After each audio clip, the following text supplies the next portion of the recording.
heritage and our history. And to me, like I said, ever since I've been a little kid, and I've seen them busted up and beat up, and I think being able to preserve that, bring one back to life, and just for somebody either to put it up to use it or just for looks, just to preserve that, because it's a really important part of our heritage and our history.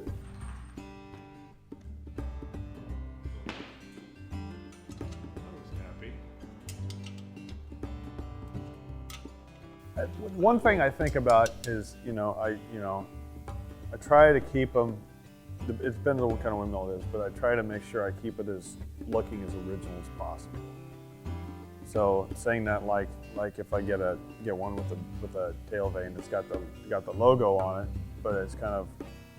I've been really lucky on several of them. They've been, the lettering is still good enough to where you can, all I have to do is just mask it off and just paint right over. That's easy. The first one I rebuilt, though, it was so shot full of holes, I had to fill the holes with JB Quick Fix. I didn't have anything to go from the old logo, so I had to there's a guy out of Indiana who's got a windmillparts.com. And he's got an eBay store. He's got all these old stencils. They basically send to you on a sheet of paper, and then you have to cut out the lettering with the X-Acto knife, and then you have to line it up just right, tape it just right, trace it, and then paint it. So that was a process.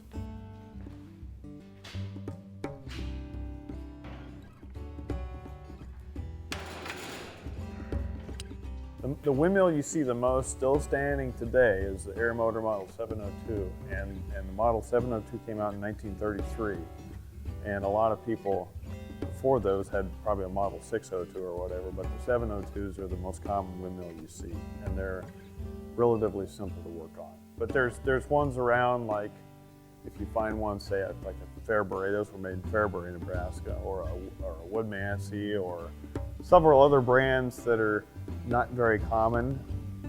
Those would probably be a lot harder to find parts for. But so far I've been lucky. But I got a couple more in the iron pile that are not going to be so easy. I know that. So I have found so much joy and happiness in doing this. I mean, yeah, money's nice, money's great, but I mean, to have that feeling of just to be passionate about something and to take something that's, like I said, completely just beat up and been neglected for years and bring it back to life again, that's a really special feeling.